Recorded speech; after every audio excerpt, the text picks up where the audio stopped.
Welcome back to Workshop Friend, and this is part 4 of dealing with rust in my home workshop. In today's video I'm going to be trialing a plating solution which one of my viewers kindly forwarded to me to try out. So following my second video on insulating the workshop to do with condensation, Gordon Tate offered me this plating solution to help deal with rust in the home workshop, and I did use it in my previous video as a protective treatment, but its real purpose is in restoration. So Gordon supplied me with some detailed instructions, and I'm going to follow those instructions and, as he suggested, try them out on a number of items in my workshop which are already rusted.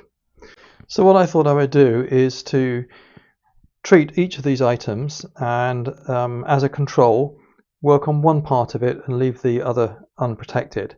What I will do, however, is to degrease them all, remove the surface rust, and then start from that datum.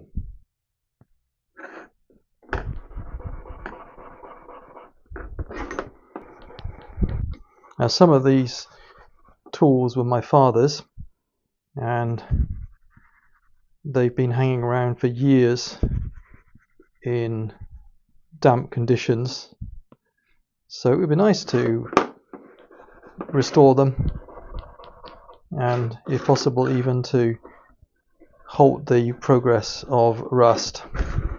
Now, of course, they're going to look better cleaning them up regardless of any treatment, so that's why I am working over the whole surface. And then after some light abrasion with fine steel wool, I'll degrease them.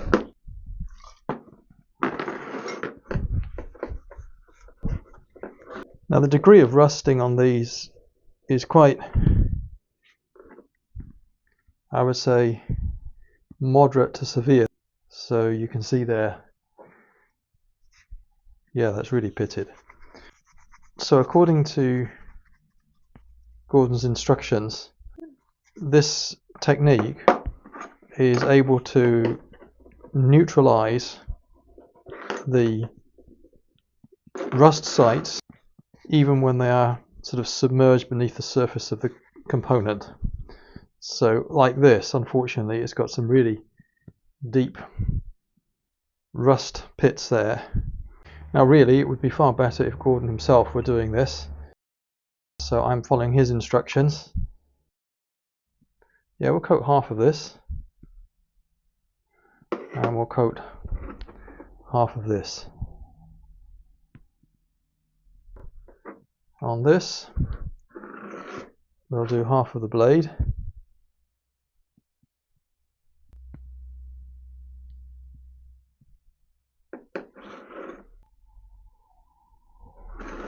Okay, and then on this, we'll just do the whole one half of the calipers,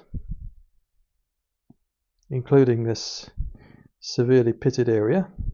So I didn't understand this initially, but Gordon explained that the burnishing action actually supplies heat energy that speeds up the chemical reaction at the point of contact, and the water on the surface acts as a lubricant as well as a reactant. I don't know what difference temperature makes to this process. I'd imagine the warmer it is, the quicker the reaction takes place. The temperature in here at the moment is about 10 degrees C. 10 degrees C, just under 50 Fahrenheit actually. Okay, we'll let this stand for a bit and then come back and give it a brushing, and we'll see what's happened.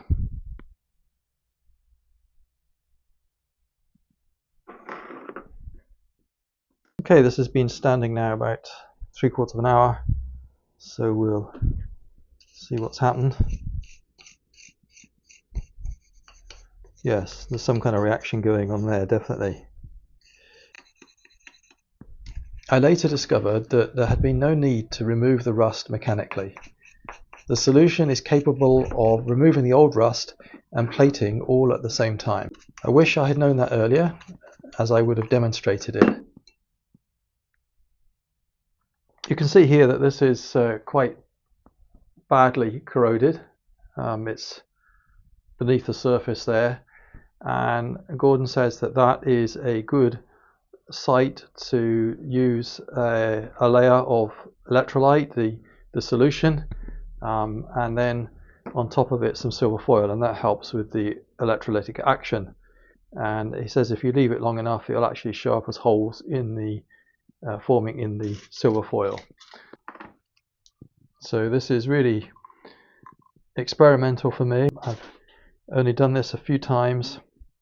It does look to me like plating is already happening. Now I don't imagine for one moment that this restores the dimensional integrity of the component. My understanding is all it does is deal with it neutralizes the corrosion sites. So we'll leave that with a layer of silver foil on top. Do that as well. We'll leave some silver foil on that too. And then we'll keep going with this. This doesn't seem to be so badly corroded, so maybe we can try this without the silver foil. And again, I'll leave it for 3/4 of an hour or an hour, and then come back and take another look. Back to see what was happening, and I realized that the way I had applied the silver foil wasn't ensuring contact with the solution, the electrolyte. So I've cut smaller squares, reapplied the solution, and made sure that the silver foil is in contact with the solution. So we'll see what happens. Okay, it's now about 16 hours later, and you can see that we've got a lot of something going on there, some kind of reaction. Now I've been in contact with Gordon subsequently, and he says to me that the burnishing really is important. So what I'm going to do is lift the aluminium foil, and we'll have a look and see if there are any holes. Yes, there is. There's one in that one. It's a pinprick, so I can't really show you. I'll hold this up to the light as well. Not on that one. What we're going to do now is going to go to the burnishing, and with water to the ready, and we'll see what that does. Okay, I've set up a wire wheel in the lathe, and we'll have a go at this bigger section first. And this is fairly well worn, so I hope it's more of a burnishing action than a scrubbing action.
There does indeed seem to be a difference. The areas that are being treated are changing colour. The other interesting thing is that this corroded area here, which has got pits in it, it looks to me like the bottoms of those pits are much less dark and more sort of an even tone or colour with the upper surface there. So I guess this electrolysis is actually dealing with the pits. So we'll do a bit more. I'll give this another go using the silver foil and applying the solution as before.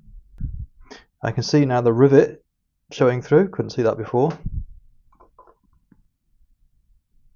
I'm applying fresh strips of aluminium foil and plenty of electrolytes. So now I know that you need to have smaller strips of aluminium so that it can really bed down.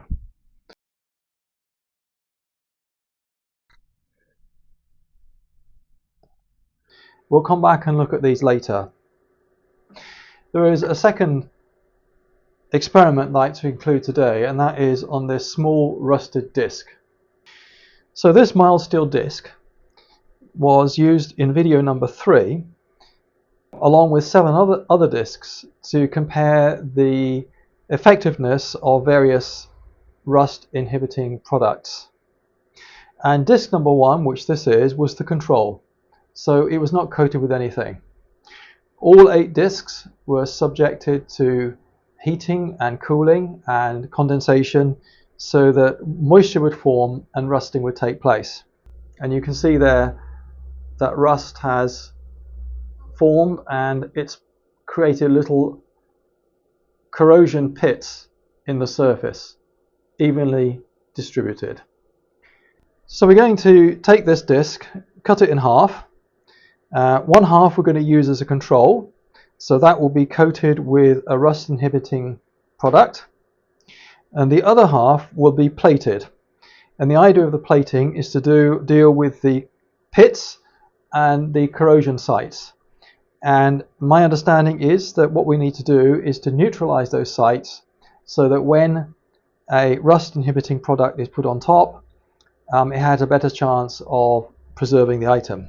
So we want to compare the effectiveness of this solution against the unplated item.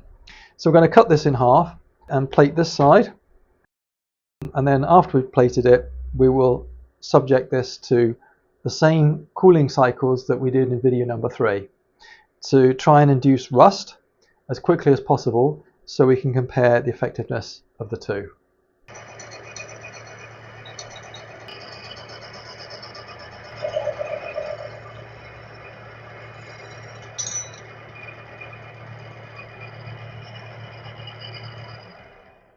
Okay, we've got our 2 samples now. I'm just going to degrease both parts. Incidentally, I've washed my hands since I was using the milling machine. Okay, so the half with the number 1 stamped in, that's the half that we will plate.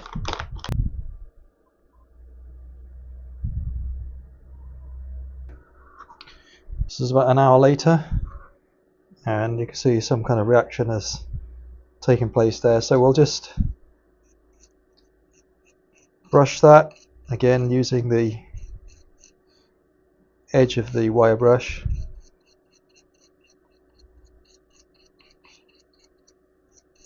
I'm told that the burnishing is really important. This is an essential part of the process.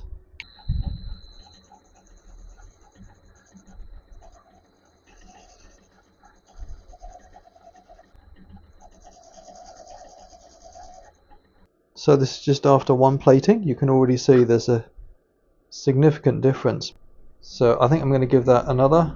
Okay, this is after the 2nd plating. It's had about 2 hours to sit, but it still seems that there's some corrosion being removed. So I'm going to burnish this.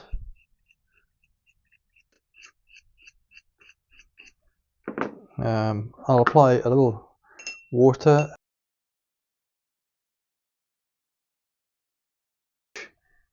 and give that a going over.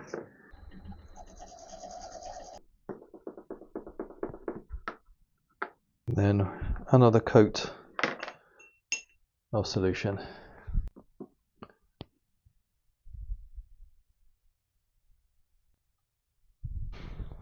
Okay, this is after a further 15 hours and it's still reacting, so I'm going to brush this away and apply some more solution. I really don't know whether to go straight to the wire wheel, which seems a bit aggressive, or start with this. Seems like I have to add some water there.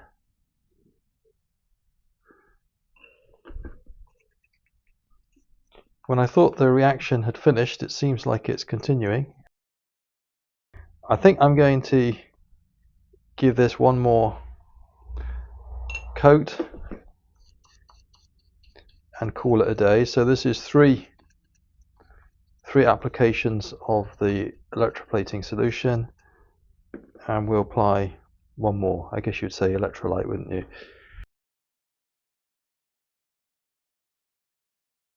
At this stage I decided not to use the rotary wire brush again because I felt it was a little aggressive. I think really I need to look out for something with softer wire for this kind of operation.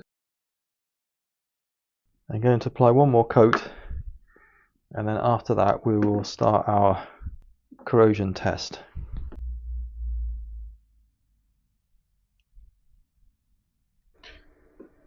Five hours later, and we still have this discoloration as if some kind of reaction's taking place, but I'm going to call this to a halt now. This has been 4 coatings, and I'm going to assume that that is as much as I want to do on any item that I would be restoring. So I'm going to give this a final wipe down, then we can oil it and put it alongside the other item.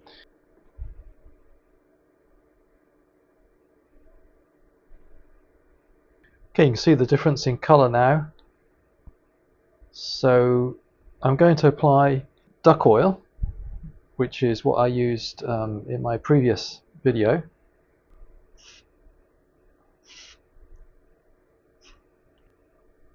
Wipe it over. So I'm going to come back later and apply another coat, again wiping over the whole surface. So we'll have 2 even coats of duck oil, and then we'll take these 2 samples to the next stage of the test.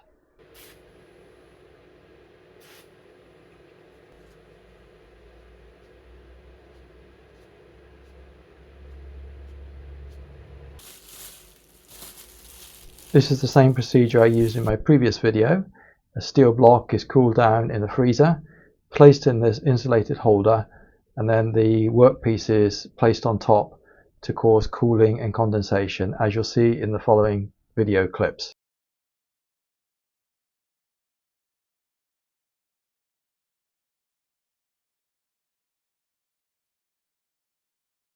After each cycle of condensation and natural drying in air, this series of numbered photographs was taken.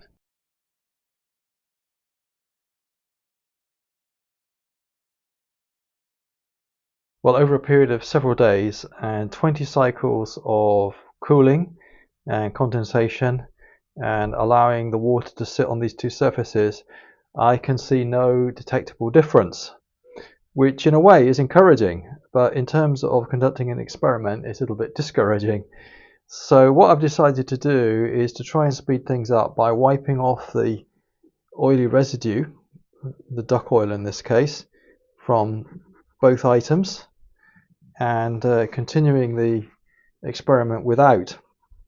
And I'm giving these a good clean. So that's what's come off. So this presumably is the oily residue that's been certainly protecting the one on the left. And what we'll do now is to subject these 2 test pieces to the same test, and hopefully that will accelerate the rusting process. So we'll continue our test, and we've got here cycle number 21.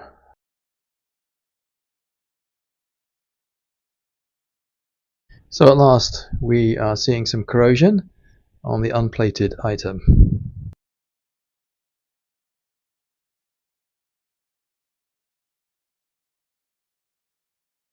And finally, after 27 cycles, we see corrosion beginning to appear on the plated item also. And just for the record, this is what the totally unprotected steel looks like. Well, for those of you who have persevered to this stage in the video, I have 6 conclusions. The first comes from this video, but also from video number 3 in this series on rust prevention in the workshop, which is simply that a little rust prevention has a significant effect. Even a casual spray with a rust protective film, let alone this plating technique, you get something very significant in return. So something is far better than nothing. Number 2, I was surprised for either sample in this video at how many cycles of condensation were required to cause any rusting whatsoever. That was a big surprise to me, and that's one of the reasons why it's taken me so long to get this video out. Having said that, point number 3, Gordon Tate's plating solution offers a distinct advantage over a simple rust protection with a protective film. Number 4, the plating technique shown here can even deal with corrosion pits. So where the corrosion has gone beneath the surface of the material, clearly this technique can deal with that, probably in a way that a simple film protection can't. Number 5, even though I didn't demonstrate it in this video, when corrosion does appear on a plated surface like this, it's easy to replate it and in fact to enhance the original level of protection. And finally, number 6, particularly for already rusted items, in a restorative sense, this plating technique does give a cosmetically appealing appearance. So in addition to the 3 items that you saw me work on earlier, the 2 squares and the calipers, I've also looked around the workshop and found a few other immediate uses for the plating solution. The first was my homemade dial test indicator holder for my milling machine, and a couple of items here were already showing rust sitting on one of my shelves. So I've been able to completely remove rust and improve the appearance, and I trust the future corrosion resistance of the steel components. This particularly was rusted. In fact, the stock was already rusted when I used it, but you can see it's really come up quite nicely. In addition to that, there's the strap, the extended strap that goes with this. I've also treated that. And then 2 of my tool holders for the shaping machine. I only made these a few months ago. They were already beginning to deteriorate, so I've been able to restore those and again hopefully improve the future corrosion resistance. And then this tool holder comes off the shaper. It's decades old. It was quite, I would say, moderately rusted, but I've been able to clean that up quite quickly and easily, and yeah, that's improved its appearance no end. So I'm very impressed with Gordon Tate's plating solution, and I intend to use this more in my workshop. As you can see, I've not used very much, so this is going to go a long way. So I do hope you've enjoyed this video. Do send in your comments and any feedback that you have, and I hope to get the next video out in the next 2 weeks.